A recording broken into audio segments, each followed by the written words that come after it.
a lot of receipts. Please feel welcome.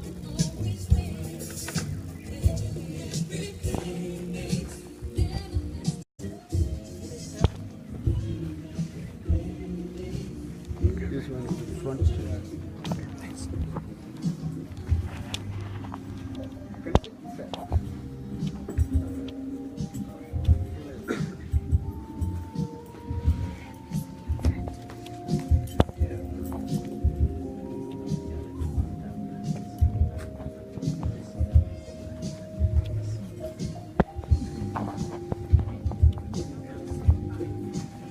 I want to take this opportunity to welcome you all to the Excellence in Leadership Award Ceremony.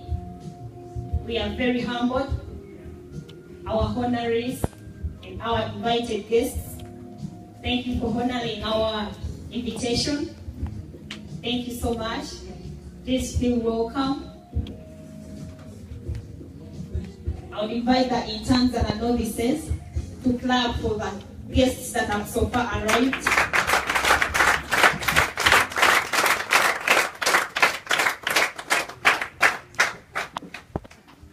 I'm Dora Danigan.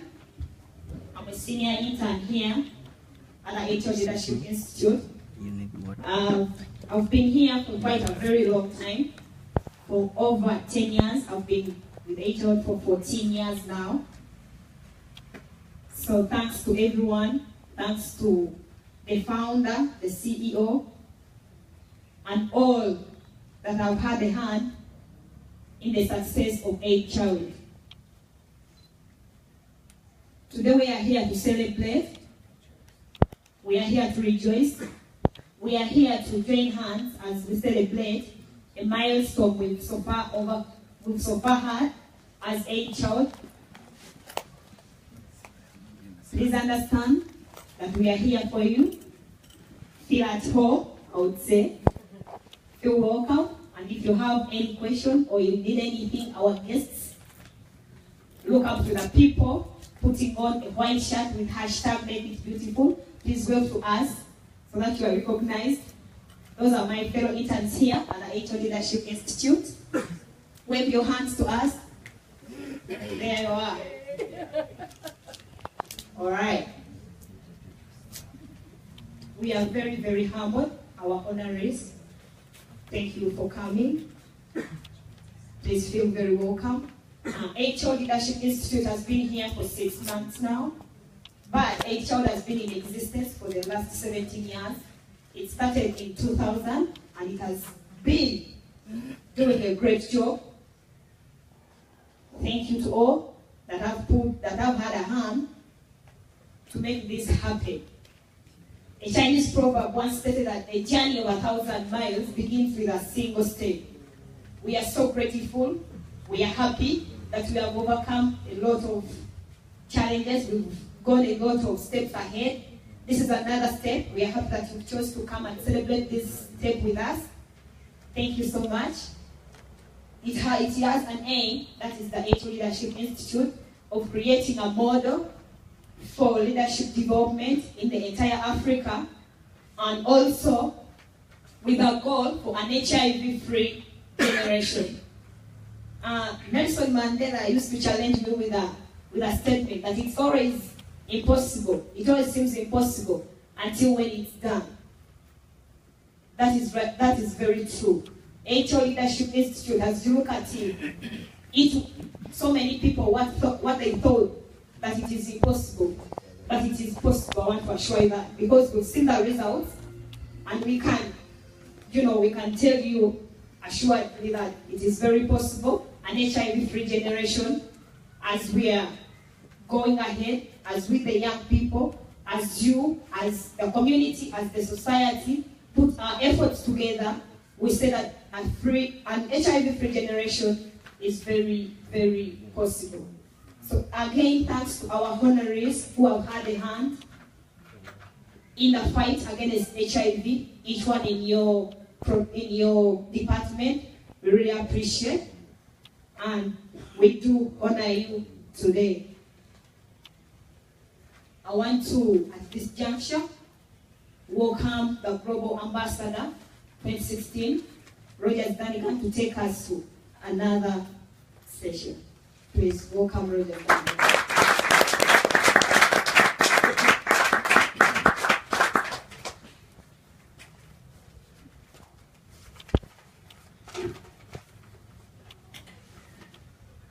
Hope everyone is happy. Because I am too.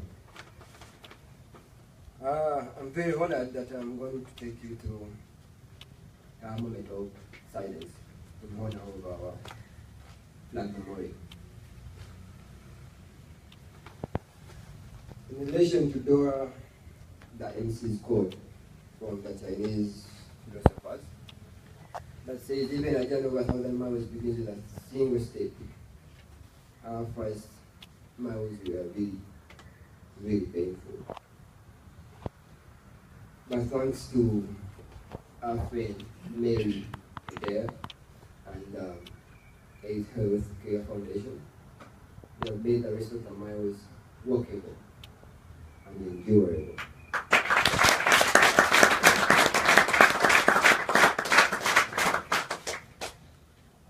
When we were young, we used to think we would become, actually we believed we would become doctors, lawyers, educators, many, but we never knew, we never thought of what we would become when we die. I believe we become memories.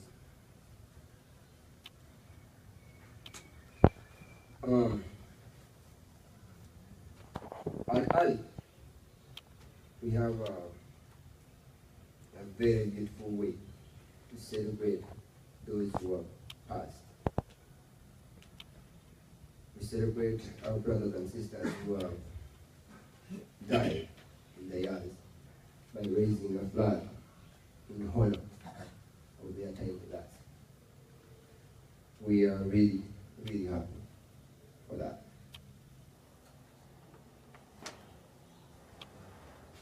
Our flag memorial behind you represents 22 of our brothers and sisters who have passed over the years in the 17 years AidChild has been in existence.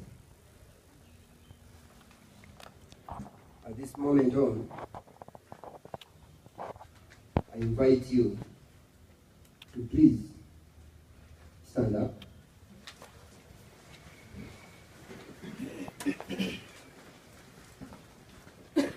Turn around and face our flags.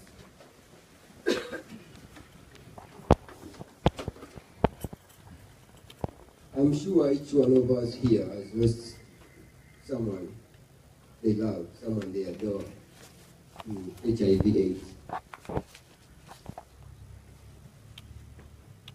As I lead you through this moment of silence, please allow your hearts to grieve the loss and let your souls celebrate those who are gone. And so now, our moment of silence.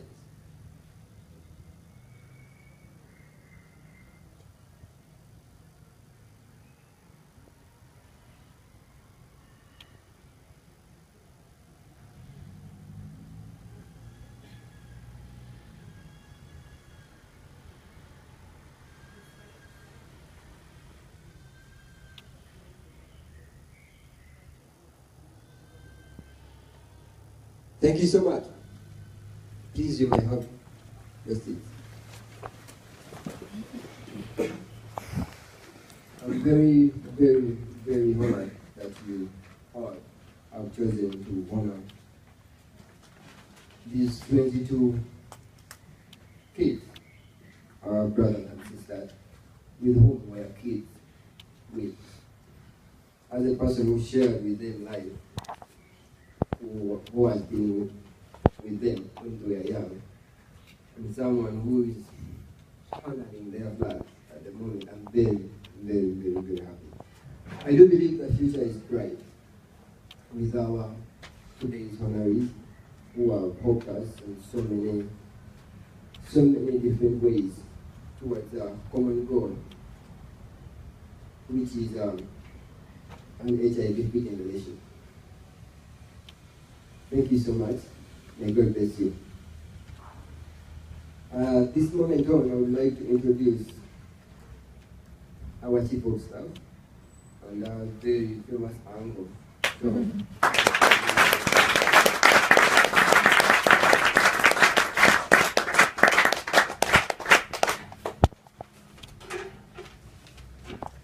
Thank you, Rogers.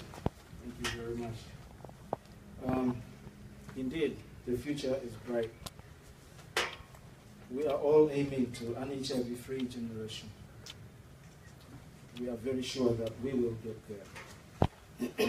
I would like to welcome our honorees and guests.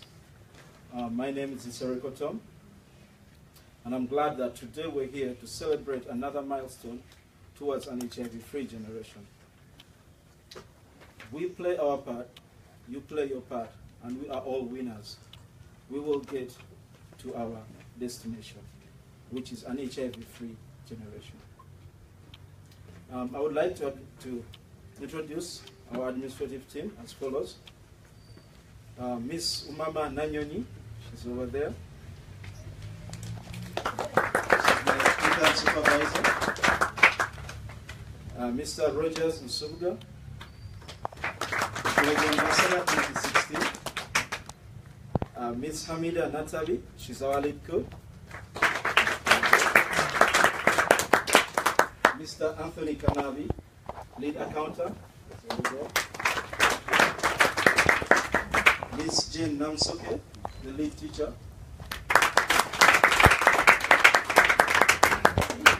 And last but not least, our director and founder, Dr. Nathaniel Duncan.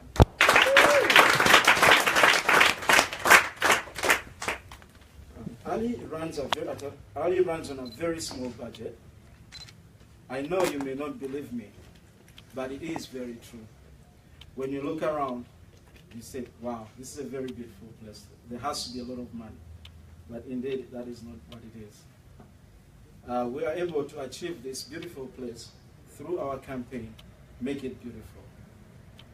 Shortly, Dr. Nathaniel Dunnigan will be able to explain to us how that works. We do own a business at the Equator, Masaka Road. This business is called A.L.I Equations Cafe. This business was paid through a grant we achieved from USAID 15 years ago. And this business has been very successful that we almost did not go back to get another grant. We also run A&B, the room, guest here at the Institute. And these businesses contribute 70% of our budget.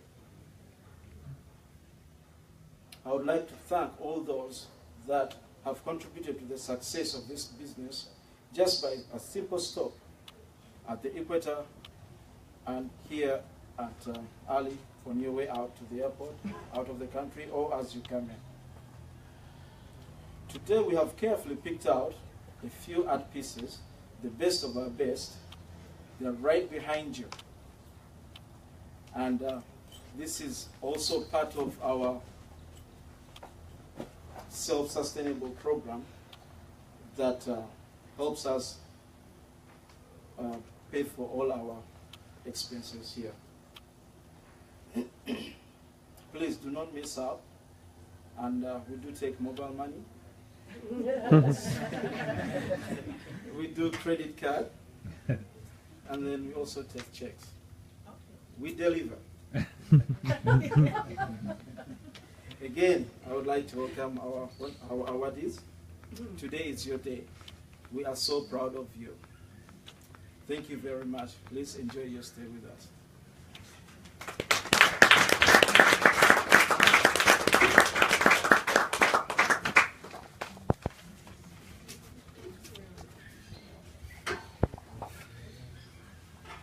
Good afternoon.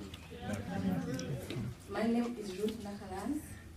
I'm an intern here at A.L.I, and I'm so happy to be the one to introduce our First Honorary Professor Sylvia Tamale.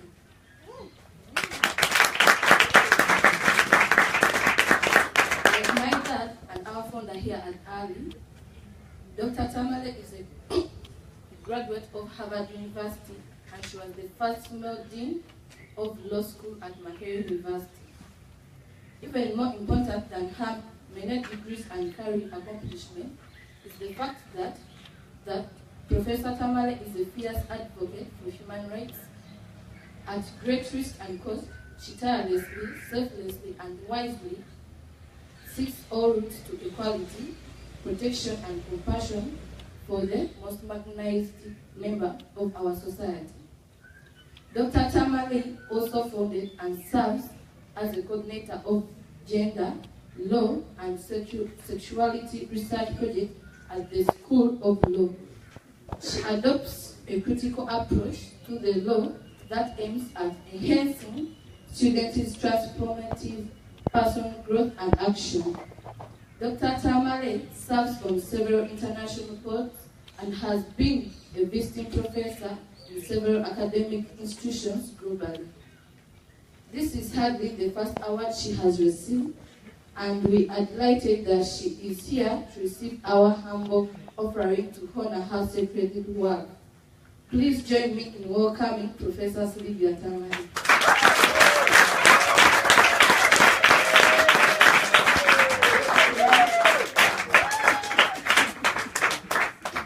Can we come and have a picture?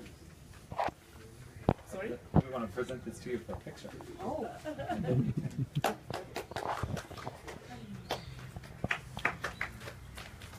Stand in the middle and both hands to you. Camera should be there.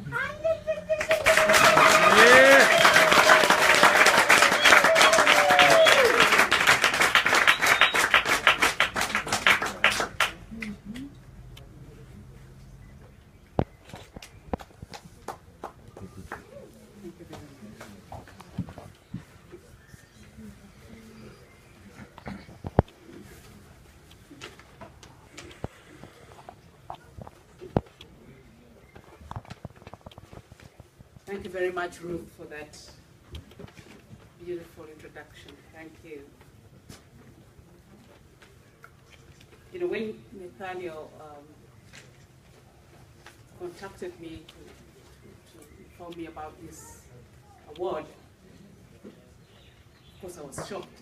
I'd never heard of A.L.I, after Professor, I'd never heard of A.L.I. I had been to the Equator restaurant. I didn't know who ran it. But from the little that I've heard, this is very impressive.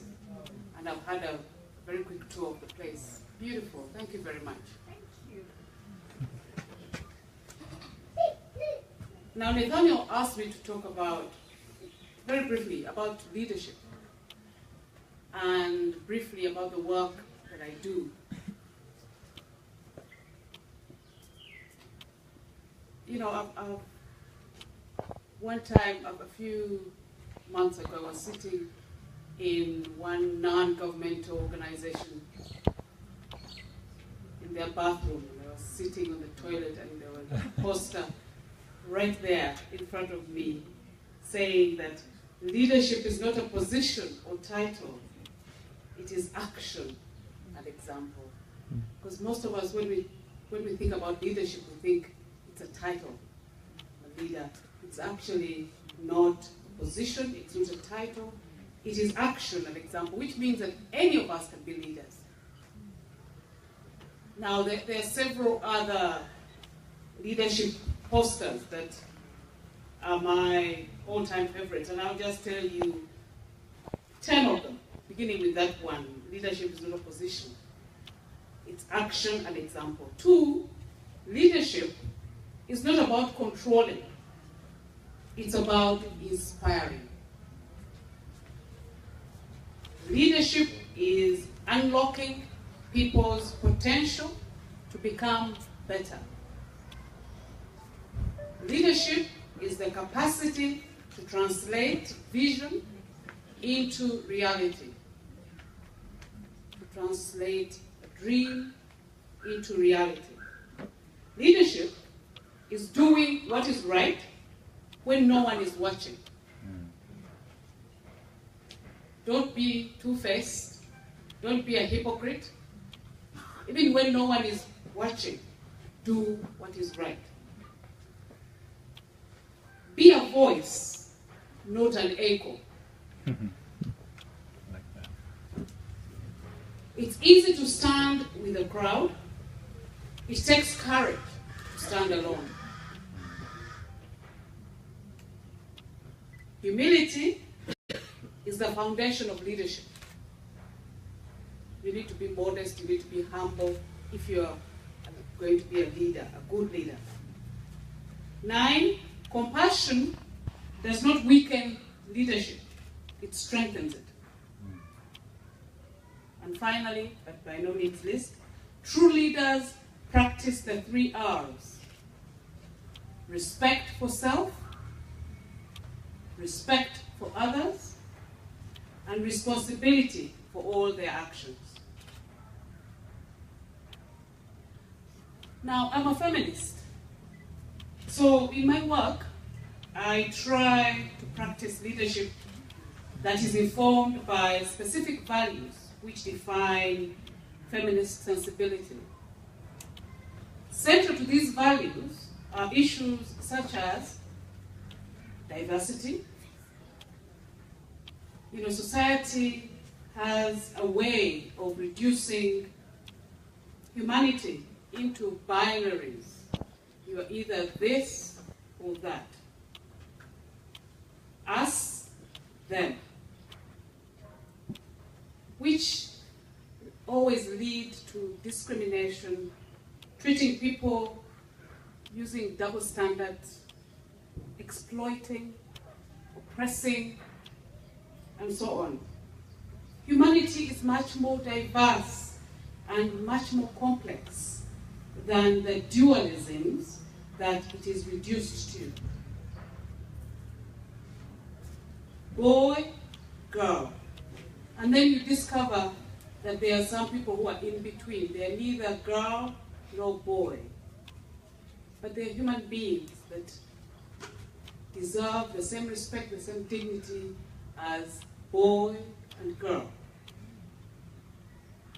For example, 1 in 6,000 babies every day is born with ambiguous genitalia, for example. They may have both a penis and a vagina. But of course, in our community, you know how we treat such people.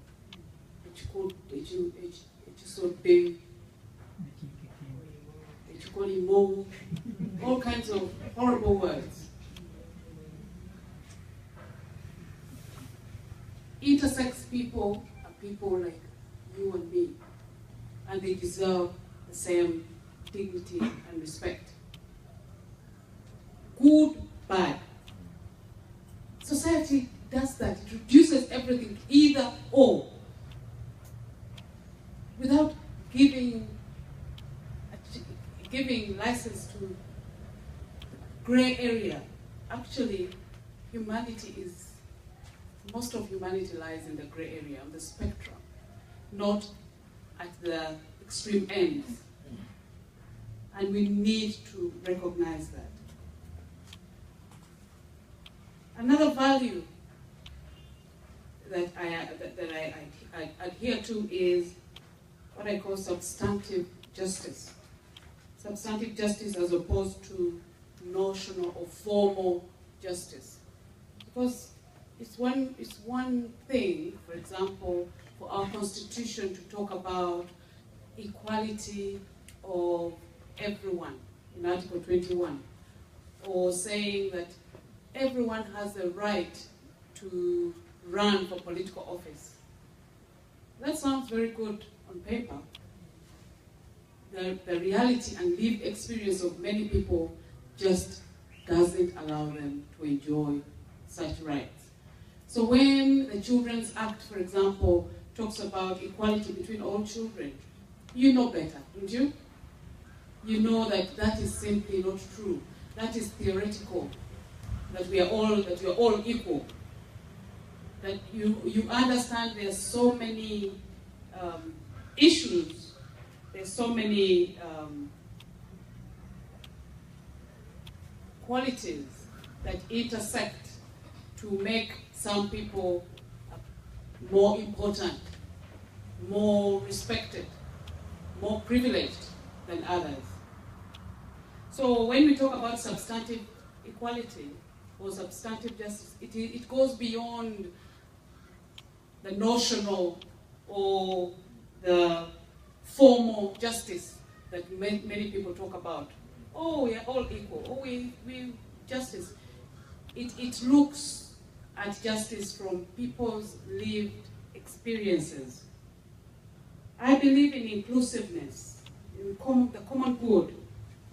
I believe in participatory decision-making processes, as opposed to top-down decisions, because I say so.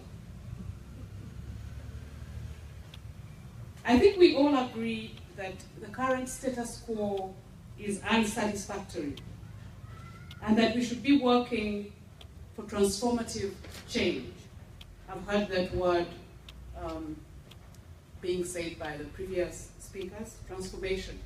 I think we all agree that we need transformative change. And transformative change means moving away from business as usual. So if you're going to be a change agent, if you're going to be a transformative leader, I strongly believe that you need to begin with yourself.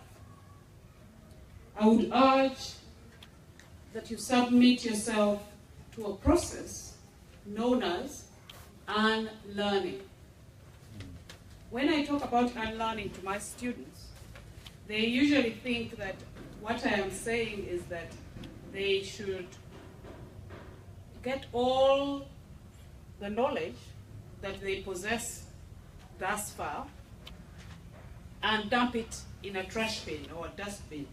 No, unlearning is not about dumping all the knowledge that you have. Unlearning speaks more to critical thinking. The process of unlearning signals not indoctrination, but rather a critical process of weighing previously acquired beliefs when confronting new ones. It entails a heightened reflexivity towards one's own ways of thinking. What am I saying? We have a lot of knowledge in our heads. We are human beings with brains between our two ears. We can think for ourselves. We can look at something and make a decision about whatever it is that we're looking at. But unfortunately, our education system, especially post-colonial education system, doesn't train us to think critically, to think for ourselves, to think about the underlying assumptions about the truths that we encounter. Our education system is one that teaches us rote learning. It's about rote learning. Cram, cram, cram, cram, cram. Regurgitate in an exam and move on to the next level. And the colonialists did that very deliberately. When they introduced missionary schools here, the education system did not hone our critical thinking skills.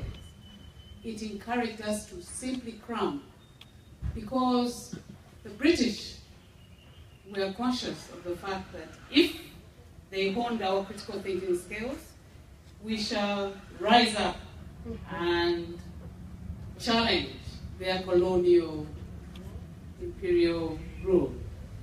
Unfortunately, when we gained independence in 1962, post-independence governments continued with the same education system. Our education system needs overhauling. If you see the kind of education that is taught in Britain and other developed countries, there's a very conscious effort to hone the critical thinking skills of children. Children are naturally very inquisitive. They're always questioning. So, for example, when in primary 2, your teacher tells you the head of the family is one answer, one correct answer, the father. And this little boy sitting in the back of the class puts up his hand and says, "Excuse me, ma, excuse me," because he knows he's being raised by his struggling single mother. He says, "In my family, no, teacher, in my family, it's not daddy, it's not daddy." What will happen? Or if that question comes in an exam and the child puts mommy or any other answer other than father or husband, they will get it wrong. And there's no questioning. Unfortunately, even informal education in our homes is the same.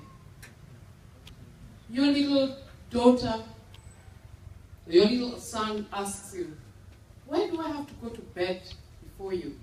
Why do I have to go to bed at 8 and you go to bed at 10 or midnight?" Most times, most parents respond by spanking them, "Because I say so." Instead of explaining, you are still growing, you need more rest. Children understand, but we do that. So our education system doesn't encourage us to be critical thinkers. So when I talk about unlearning, I am saying that, look at the realities and the possibilities of life from other points of view. Sharpen your consciousness to the different assumptions, to the generalizations, those sacred constructs that shape how you understand reality and how you create knowledge. So when someone tells you, oh, that woman, she's a Mtoro. You know a Toro. You know, or the stereotype. Don't even go there. Stop yourself and say, what are they saying? Do they mean that all Batoro women are the same? I'm Uganda. Those of you who know our history know very well. So when I took my now husband of over 25 years to my parents to introduce him, his name begins with an O. And those who understand our Ugandan social, they know exactly what that means. He comes from Eastern Uganda, and his name begins with O. He said, Obichi?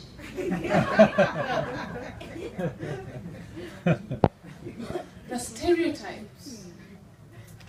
So I challenged my parents and said, are you the same people who keep talking about apartheid in South Africa when you're discriminating against your fellow Ugandans? Luckily for me, I put my foot down and I said, I know this man, I know him very well. I've had Baganda boyfriend. He's much better than all of them put together. And to cut a long story short, if I hadn't put my foot down, today they love him to pieces. They love him. Because now they got to know him as an individual, as a human being, not as all Japadolas, all O's. And that's what I'm talking about. And I have to confess, it was a process for me.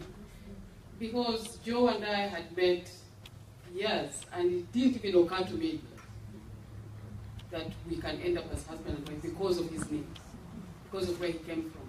But when I got to know him as a human being, I knew that the stereotypes, the generalizations were all rubbish.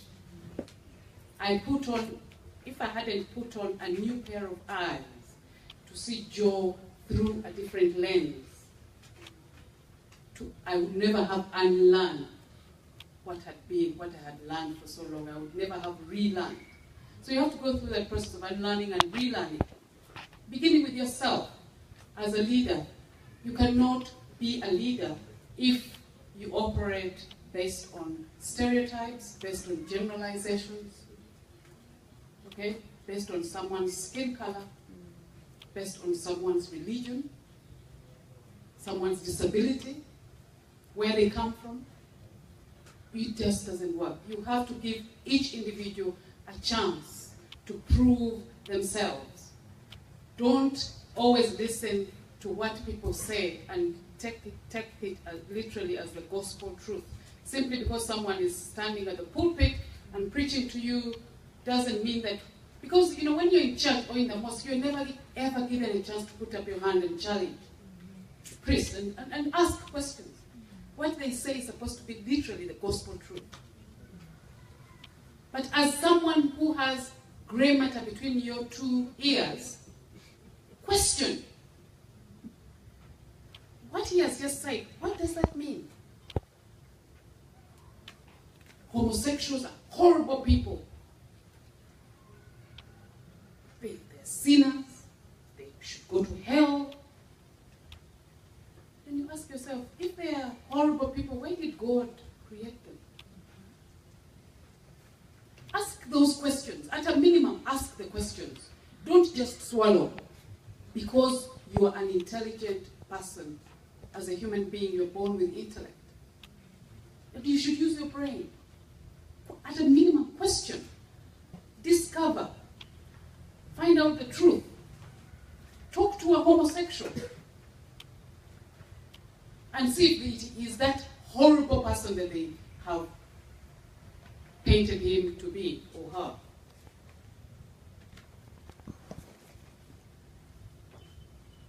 If she's a sex worker, find out why she's doing what she's doing.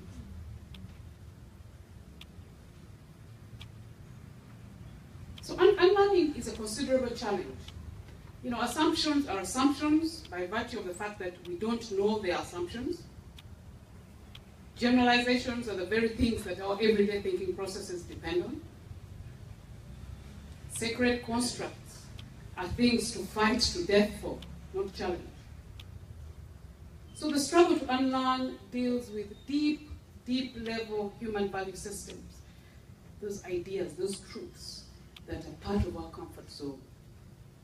So unlearning and relearning requires us to step out of the familiar waters and tread unfamiliar waters that threaten the status quo.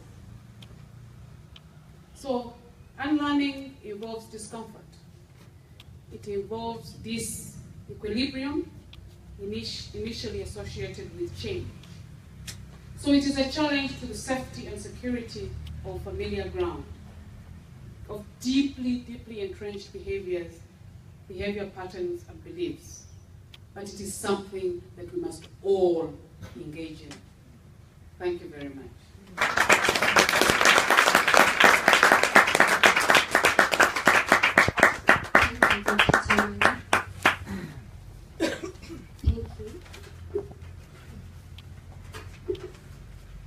My name is Asimwe Karum.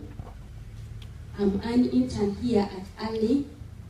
I'm also completing my training to become a certified teacher.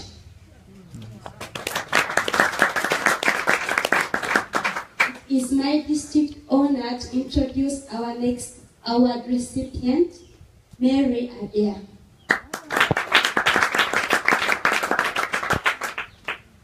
She has been a dear friend to AidChild for more than 15 years.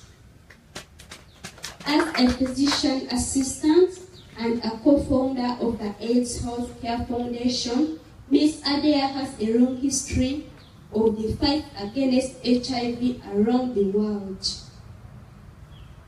In Uganda, she started treatment for the first patients of Uganda Cares in 2002.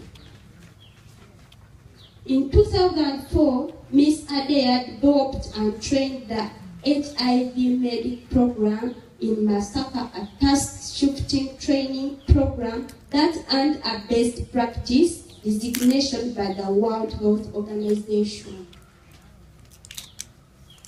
In 2013, this training was certified by the Zambian Ministry of Health and is currently part of the curriculum at Chainama College of Health Sciences. AIDS Healthcare Foundation now cares for over 830,000 people in 39 countries. Join me in welcoming our friend, a woman who always believed that impossible is possible, Madam Mary Adea.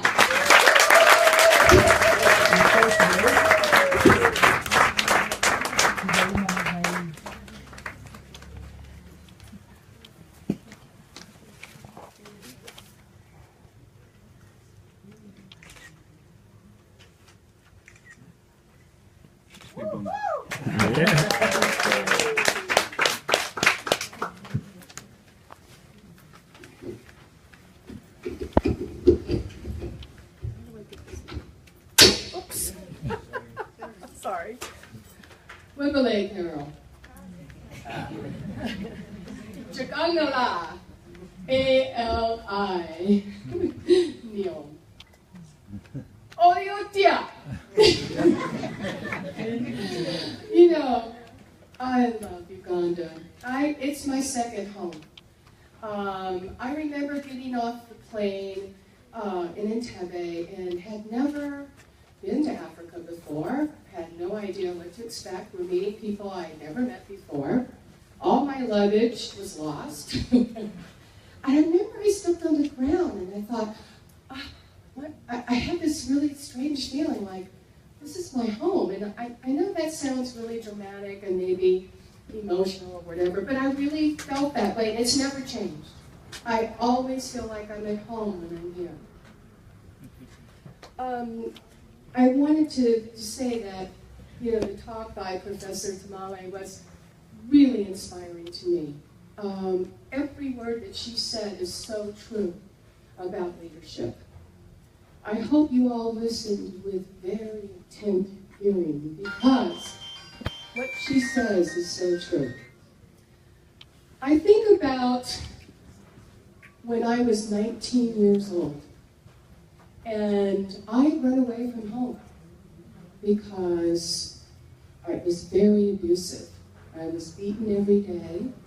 I was told I was stupid and ugly. And so I thought, where can I go? I saved my money, bought a plane ticket, landed in California. And I was living in Virginia. And I started working a job and met some friends. And they had all kind of suffered the same thing. And when you make friends at 19, it's like you're friends forever. Yeah? Sort of like when you go to college and you make friends and they're your friends forever. And my dearest friend was named Chris Brownlee. And he was a gay man. And he was an amazing, wonderful man. And then we met other people. And during that time, it was the Vietnam War, and we didn't believe in the war, so we all kind of marched against that because we all had come from broken homes and found each other in Los Angeles. And we believed that everybody deserved to live a good life. Everybody deserved fairness and a chance, right? And so that's what we did. And when AIDS became prevalent, I was working in a hospital at that time, and I was drawing blood, and all of a sudden there were these gay men coming in very sick, and we didn't even know what it was called then. So I was worried about my friend Chris, and he had those swollen lymph nodes, and things were going on with him, and he was getting sick a lot. So he got tested, and he did have HIV, but he was already very, very sick, and there was no treatment. And this was in 1987. And for 2 years, we watched him get sicker and sicker and sicker. And one day, he was in the hospital, and it was in the county ward, which is for where poor people go.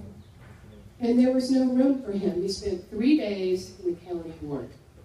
And we said, no, this is crazy. We're in the United States of America.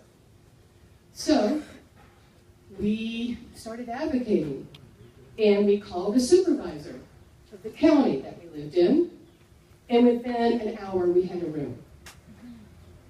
And it was because we felt it wasn't fair. And that's how AHF began.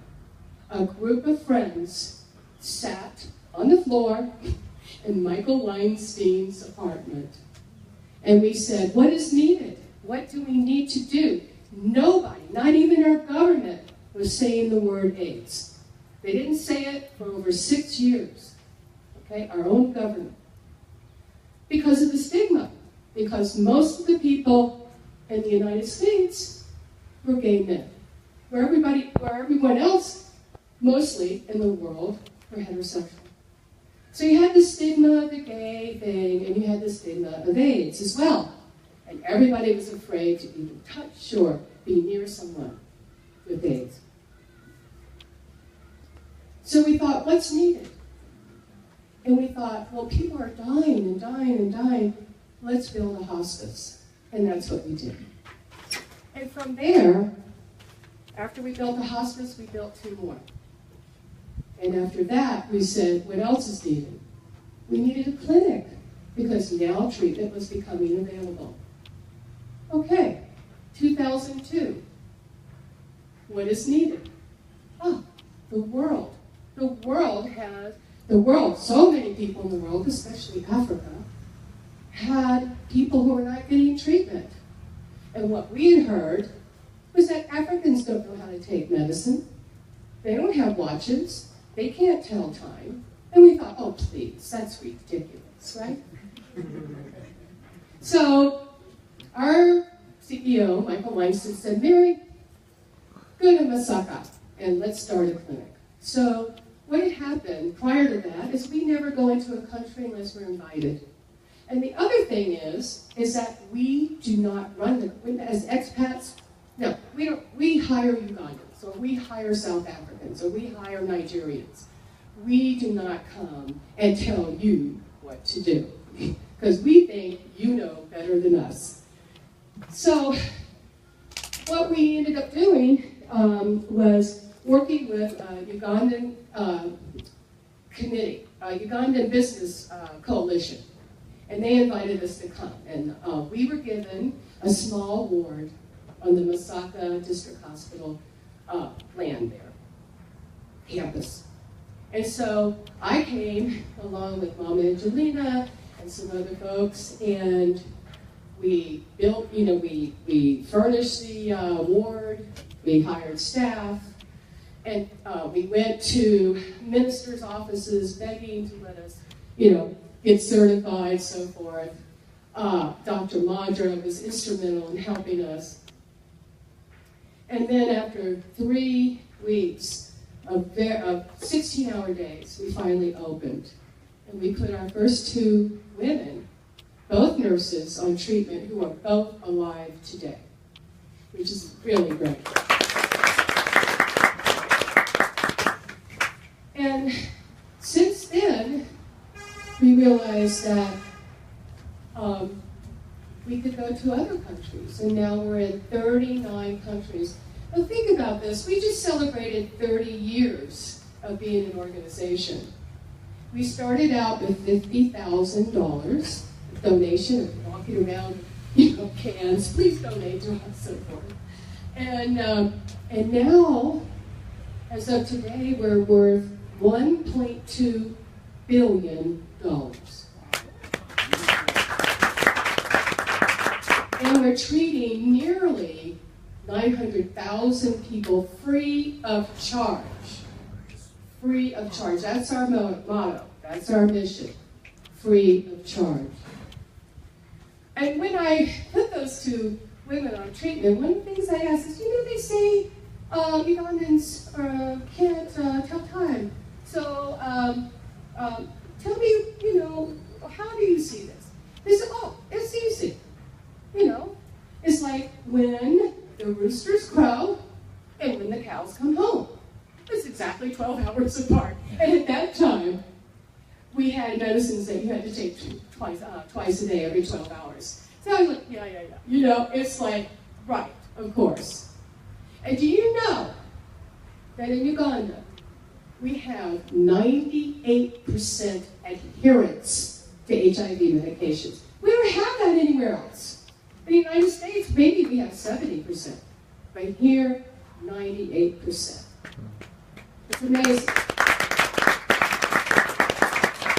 I wanted to say that when I was here in 2004 to do the HIV medic training, I was living in Masaka for 3 months.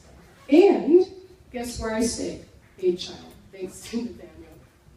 And a great partner, and we were so happy to be able to give children the ARVs that they needed. So many of you, I remember, I used to sing to you before you went to bed, and we watched TV and Disney movies, and we had a lot of fun. It's so wonderful to be here and see you all so grown and so beautiful. I'm just thrilled beyond words. When you talk about leadership, I just wanted to say that the group of friends that started AHF, we had no money. We were all kind of poor, just trying to make it. We had to have roommates. We had jobs that paid minimum wage. But what we had was compassion and love of our community, of our friends, of our families who were dying without any care. And so that's what I want to leave you with today, is that if I could do it, anybody can do it. I came from a broken home. I ran away. I had no education at that time. But because we loved each other, because we knew what was happening was unfair, because we never stopped. When things were hard, we kept doing it. No matter what, we kept doing it. And that's what I want to leave you with. No matter how hard it gets, if you have that dream, go for it. Don't let anything get in your way. And when it gets hard, wake up the next day and go for it again. You can do it. You all can become the dreams that you dream. Well, thank you so much.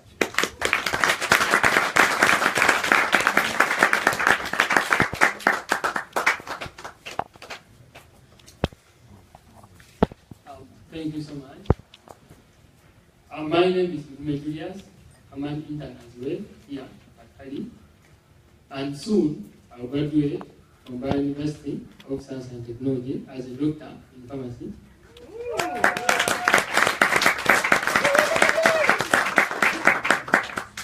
I've been a member of this family since I was a very small boy.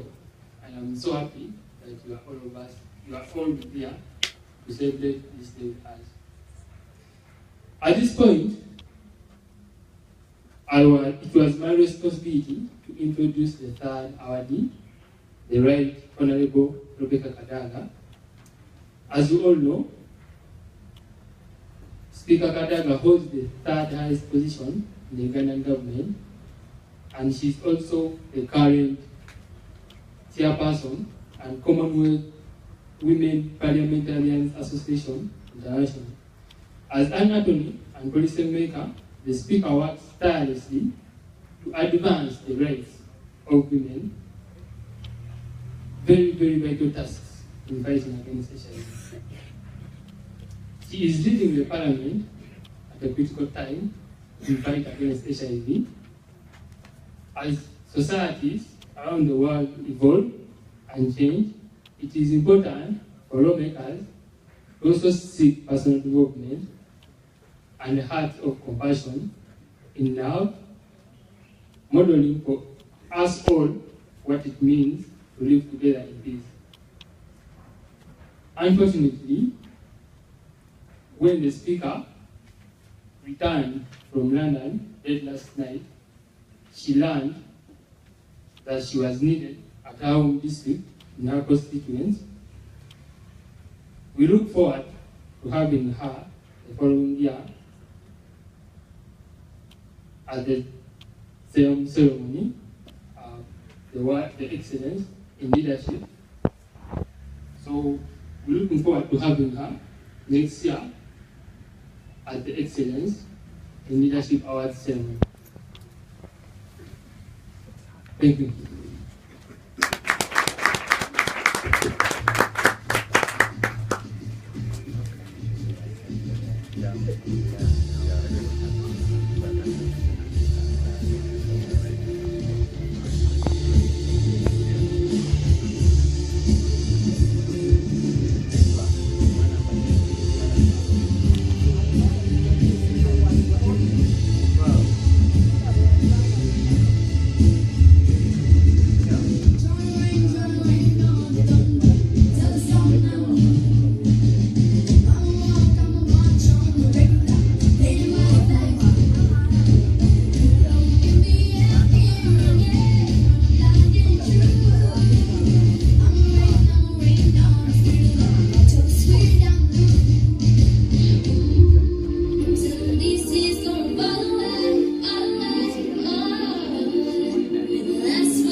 welcome you once again, those who are live during the speeches.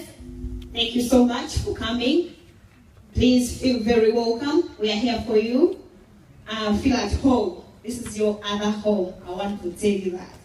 Thank you so much. Next on the agenda, I want to welcome someone very special. Someone I've known for the last 14 years. A mentor, a friend, and a doctor, a CEO of A.L.I. Ladies and gentlemen, Dr. Nathaniel Tanigan. You're most welcome.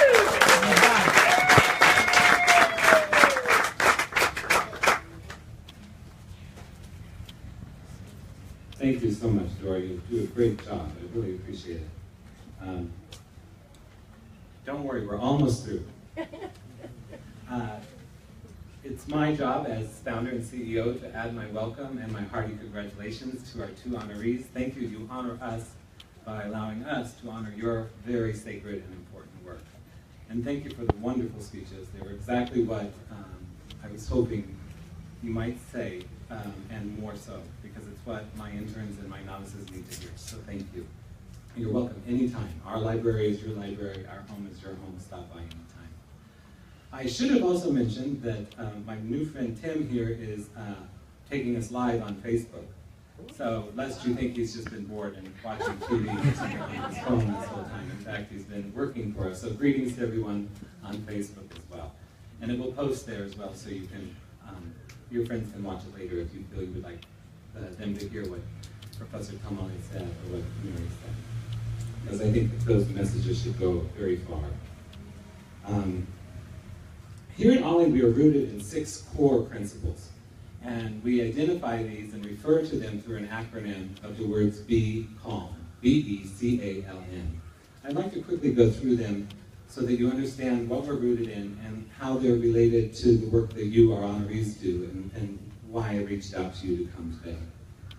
You'll also see that many of us are putting on these orange bracelets or bangles. You are each getting one too in a gift bag that we have for you. And Be Calm is written on these bangles, so we carry them with us wherever we go. So the B is for best, our highest and best. Now that is not to say that we're all going to be the best at something.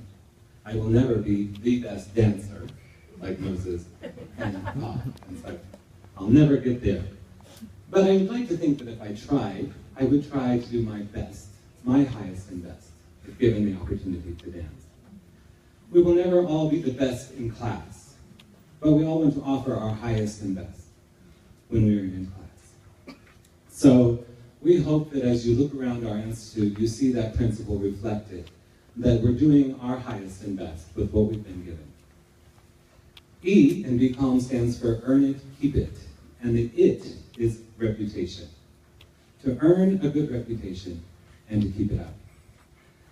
So how many times have you gone to a new restaurant and you love it and you think it's just great and you keep going back, but after a while, it's just not as good anymore. You know, the service falls down because the reputation that was earned in the first place is not kept. How many times have you worked with a colleague who, when they started out, they were doing good work because they wanted to please your boss. But once they realized they were pleasing their boss, their job performance kind of went down. Instead of honoring the respect that they had been given, they kind of took advantage of it. And we find that to be a very dangerous habit. So earn it and keep it is the second one. The C in our acronym stands for what? Communication. Communication, to communicate. You know, we believe that, I believe that after 17 years in this career and in this home, most of my adult life has been here. I believe that if we could improve communication skills, we could solve so many problems. In America, I think our big problem right now is division. In Uganda, I do think a big problem is the lack of communication. And so we focus a lot on communicating, sharing information, sharing stories. In all of our staff meetings, we begin by what we call honor our mission. And we go around and we take turns telling a positive story about some experience we had with one of our interns or novices that week. Because otherwise staff meetings can be about problems, right? Seems like whenever we get together to meet, we just want to talk about the problems and solve the problems, and of course we have to. But when we honor our mission, when we communicate about the good things that are happening, then we go further, we're stronger, and pushes us to achieve our highest and best.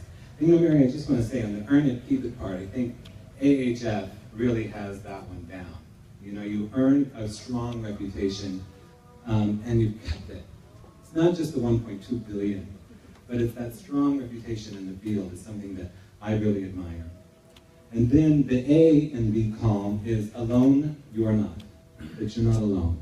Whenever we function from a feeling of aloneness, bad things happen. We make bad decisions, we make bad choices. And Dr. Kamale, that's where I really respect your work so much. Because you work so hard to help people who feel alone, who think they're alone, when in fact they're not. And so we remind ourselves of that every day with our orange bracelets and in our conversation, but we're not alone. L in our acronym stands for Little Gardens. Here at A.L.I, we have no cleaners, we have no janitors, we have only our one lead cook, and we call her lead cook because she leads the rest of us as we cook and work together as a team. So our Little Gardens is a metaphor for what we have been given. We believe that if we tend the little gardens that we have, then we will be given a big farm one day. So the Leadership Institute is divided into little gardens. The library is a little garden, the outer office is a little garden, my office is a little garden, bathrooms are each little garden, and so each intern and novice is assigned to a little garden that they tend for that week. And then they switch, because some little gardens are harder to take care of than others. For example, a bathroom is harder to take care of than my office. So to be fair, we switch. But we feel like we have many little gardens that we've been given. Our meditation is a little garden that must be carefully taken care of. Our health, our bodies, our minds, our thoughts, our clothes, our education, our school books, all of these are little gardens. And we believe that if we honor them and respect them, then we will be given more. And finally, the M in our Be Calm acronym stands for Make It Beautiful.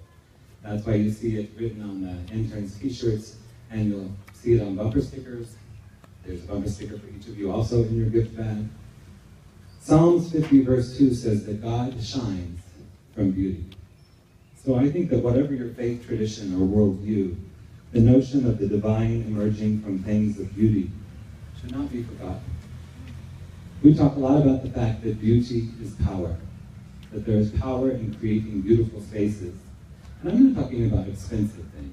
Like, for example, Fred put these bougainvillea flower petals on the awards table. That didn't cost any money, just a little effort, and yet it makes it beautiful. And by adding beauty, we're adding even more honor, more respect to what is displayed on that table. And so we have now taken our Make It Beautiful campaign to Entebbe Town. The interns and the novices do community service. Some of the things they do are, for example, they volunteer at orphanages and they help there to make those spaces more beautiful. They've renovated our local police station that was in not in very good condition, and they made it beautiful. They didn't just clean it up, but they made it beautiful.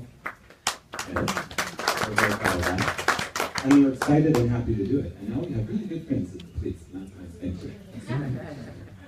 In fact, is the OC here? No, it's not. I'm surprised. Then we are, our next project is all these speed humps around Ringy Crescent. They're not painted, and you can't see them. And every day I walk the 4 miles around State House Hill, and all the time I see cars hit those speed bumps too hard because they didn't see them. So we're going to be painting all of those speed bumps, and then we're going to be adding a little flower that will shine bright at night because we want to make it what? Beautiful.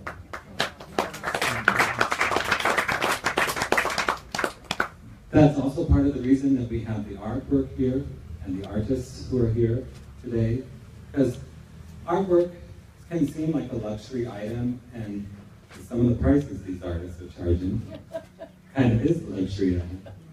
But art is so important. Moses, who danced here, is also at Art School Prince and is here from the Michelangelo School of Art. So art and making things beautiful is central to reaching our highest and best. as individuals, as thinkers, as students, as leaders. And our Equator Cafe and Gallery, the same thing. We've always been so supportive of the arts. So, as you continue your life in Entebbe or visit Entebbe, I hope you will continue to see new little bright spots. And I hope you'll think to yourself, I wonder if this is part of the Make It Beautiful campaign from A.L.I. And chances are high that it will be, because we're hardly done yet. So with that, I want to conclude my part of this ceremony. We're almost done. But I have to really underscore how important all of you are, our honorees and all of our other guests. Our community is very important to us. We are new in this location. We've only been here 6 months. For those of you that it's your first time, don't let it be your last time. You're welcome here. We want to be a part of the community. We want to give to the community. We want to have influence and impact on the community. So please, though our gate is big and tall, it actually opens very easily, and you're most welcome. Thank you.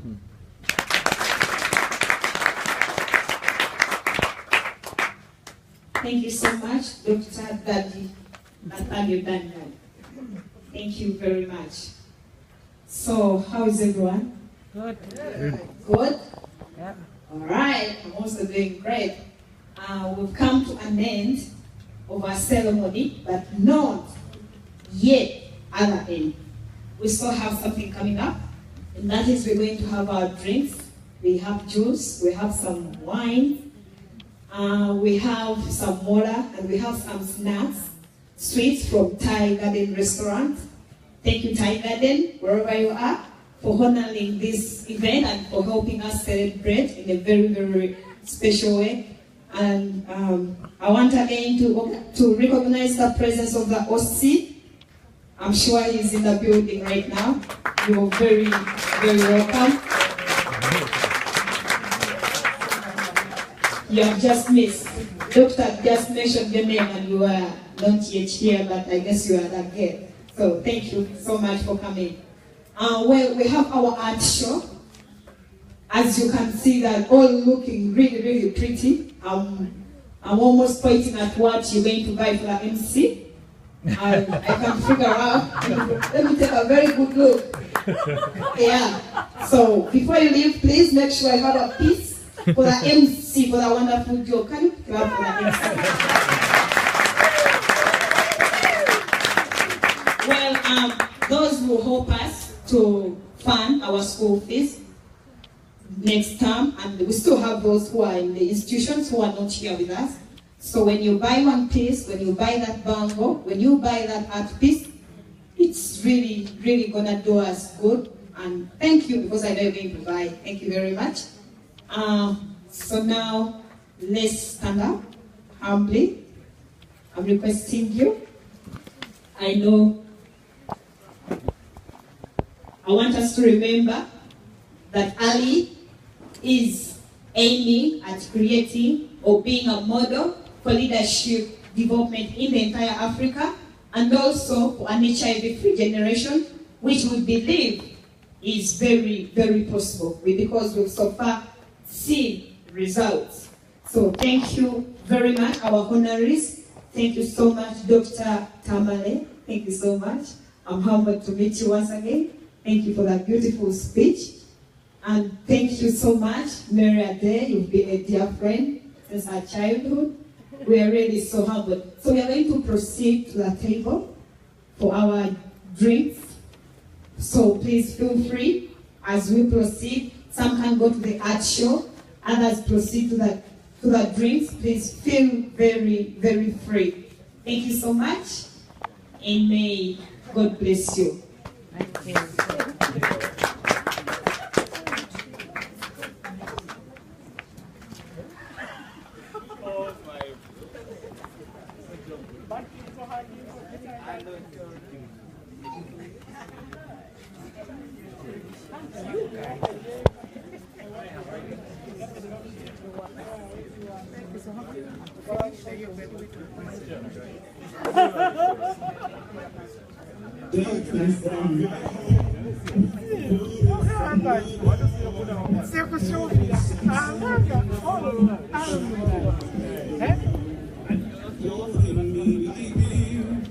Poison on your lips, only when it's over, the silence hits so hard. 'Cause it was almost love, it was almost love. It was almost love, it was almost love. When I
Good, how are you?